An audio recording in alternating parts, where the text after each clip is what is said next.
Hey guys, we're going to be back in our series on the book of Acts this Sunday. I know it's been a while, but we'll be back mostly focusing on chapters 7 through 9. We're going to look at a lot of the stories in each of those chapters and have one common theme that's going to kind of tie all three of those together, which is God's perfect purpose in building his church.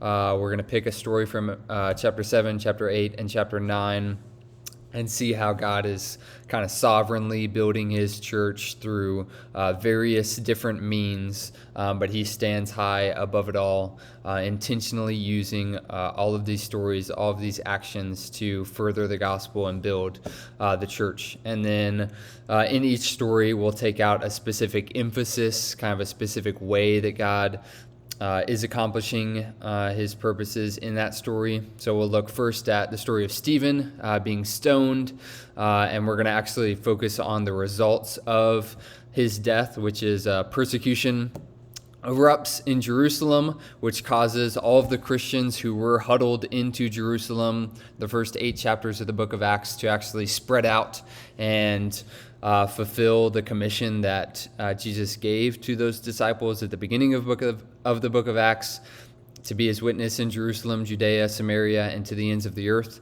They're sent out because of this persecution, and Luke actually makes an intentional note that they scatter to Judea and Samaria. And so we'll see how God uses suffering, uses evil and wickedness to actually accomplish his purpose and build his church. In Acts chapter 8, we'll look at Philip and the Ethiopian eunuch, and we'll see how God, by his Holy Spirit, actually pushes and leads and guides us towards his purpose. God kind of tells Philip, go on this specific road. He tells Philip, go up to this chariot. In the chariot, it just so happens that the guy's reading Isaiah 53. He gets to preach the gospel to this Ethiopian eunuch, and then, of course, they're just passing by a body of water when all of this happens, so the Ethiopian gets to jump out and be baptized right away. And so we see God guiding this individual situation and using his Spirit to actually prompt believers towards accomplishing his purpose. And then the last story we'll look at in Acts chapter 9 is Saul's conversion. We'll see how God saves people with a purpose that's larger than just their individual salvation. Obviously, Paul is saved with a specific purpose to be the apostle to the Gentiles, and his one salvation results in many others being brought to Christ. And we'll actually see how the same is true of us, that we are not saved just for our own sake, but we're actually saved with a purpose that's meant to have ripple effects, I'll say, far beyond ourselves. So that's kind of a brief outline of the lesson, which should hopefully set you up well for discussion groups. You'll open with this question. We usually open with just see if there was anything that stood out to them, anything they have questions about, anything that they were unclear on, and see if they take some direction from that. And then question number 2 is we'll just go through, have a question or two for each story. So going all the way back to Acts chapter 7, at the beginning of Acts chapter 8, ask them, why do they think it was that all of the Christians at that time were focused on Jerusalem? They all stayed in Jerusalem. Even though Jesus told them at the beginning of the book of Acts, you're going to be my witnesses, not only in Jerusalem, but in Judea and Samaria and to the ends of the earth. Why were they all still in Jerusalem almost a quarter of the way through the book of Acts? And this is hopefully a pretty easy question to get the group started out. They were comfortable around people that believed what they believed. That's where all the apostles were, all the leadership was, all the really gifted teachers were. That was their home, of course. People didn't want to leave and spread out from that necessarily. And if they left, they've got to start over. They have to sacrifice a lot. They actually have to move out and preach the gospel to create other people that are like-minded to them in their faith. And so there's probably more reasons than that why their natural inclination is to just stay in Jerusalem and not to spread out. And then you'll ask in question 3 if we still see that in Christianity today. Does that parallel anything that we see in our faith today? And I think there are 2 obvious parallels. There may be more that you'll think of. The easiest one is this is still what missionaries, the challenge that they face today. If they want to go and spread the gospel to the unreached peoples, they are leaving like-minded people. They're leaving Christians to go to a place where there are not many Christians. They're leaving their home. They're leaving great spiritual leaders. They're having to start over, essentially. And so this is the same challenge that missionaries face. It's difficult. It was difficult at the beginning of the church. It's still difficult today. But I think we also see this in kind of the megachurch model that's become really popular really in our lifetime and a little bit before it.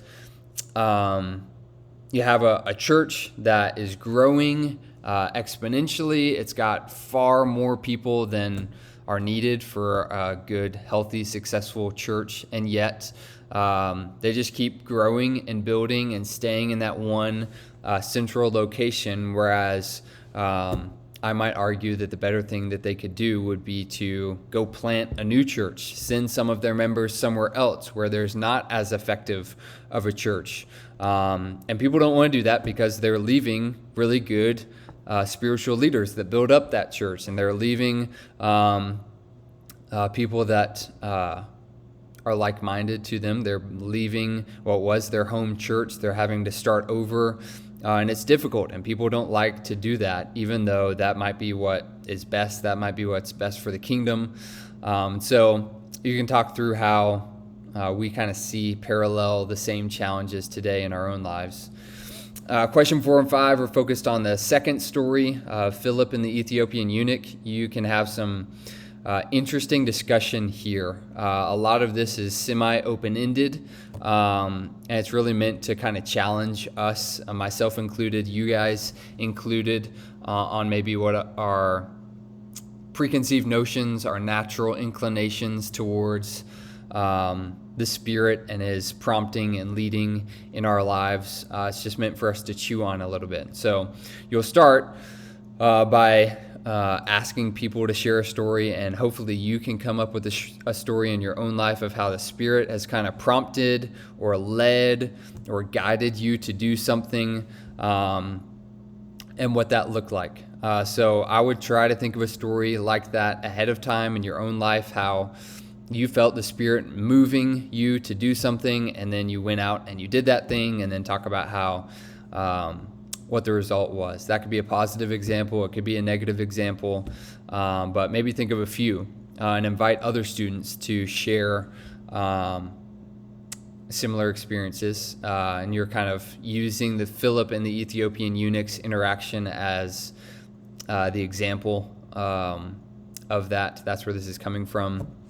And then question 5 is a hodgepodge of questions just to think through how the Spirit moves, guides, leads, pushes us towards God's purpose. How does that happen? How can we be more open and aware to that? That's what I'll say in our lesson, is that I think in general, the people at LifePoint kind of our religious tradition, myself included, is to not be super open or aware of that possibility. That's not something you hear people say super often. At our church, the Spirit moved me to do this. The Spirit led me to do this. How could we be more open to that? Should we be more open to that? How can we differentiate between the Spirit calling and leading us to do something, or maybe just our own desires, feelings, our heart leading us? Is there a way that we can differentiate between those two? Are there dangers that we should avoid in being potentially too open to the Spirit leading, guiding me to do stuff? A lot of this is, again, just to chew on. I didn't give you a lot of firm, concrete answers. I think these questions are challenging, and I just like for our students to think through it and for you guys to think through it with them.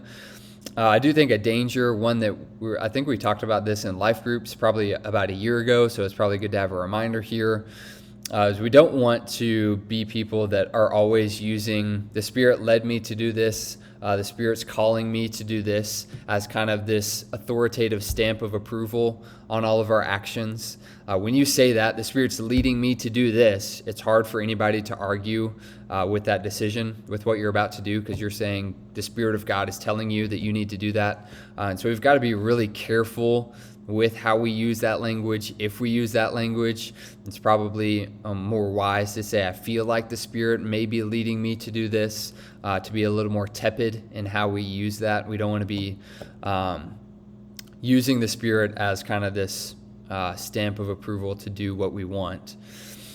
Then the last question is about our final story. We're talking about how Paul was chosen, saved for a specific purpose. And I'll equate that to our lives, that your salvation is greater than just your salvation. God saved you for a specific purpose, to have ripple effects in the lives of those around you and potentially even all the way around the world. And I want you to ask students, and hopefully you can get some good participation on this question. What kind of emotion immediately comes to your heart and mind when somebody says that statement? If I say to you, you were saved for a specific purpose, a purpose that's bigger than just your own salvation, how does that make you feel? What emotion does that evoke in you? And I think people react to a statement like that really differently. And I think that what emotion comes to mind actually brings out maybe some benefits and also probably some drawbacks and some dangers potentially in how we view ourselves and how we view God and how we view other people. And I've listed some of those out for you. Maybe people will bring up different emotions than this and try to sift through, what does that mean? If I hear that I've been saved for a specific purpose and I'm super excited about that, that energizes me. What does that say about me, how I view myself, how I view God? And these aren't necessarily what they mean 100%. If you're excited when you're hearing that, it could be a really good thing. You could just be really excited to work and dedicate your life to bringing others closer to God. But it also could mean that you're really confident in your own abilities. You think, of course, God saved me for a purpose. I can do great things. I have all these gifts and talents. And so I think it's just an interesting thing to sift through, an interesting thing to hear how all of our students maybe react to this differently. A different emotion is evoked in them when they hear a statement like that. And I think it's really important for them to see, follow that back to what does that mean about what I might think and believe and feel about God and about myself. And so that could just be hopefully an enlightening exercise for you guys and for our students as well. Let me know if you have questions. Thank you guys for serving. I'll see you all on Sunday.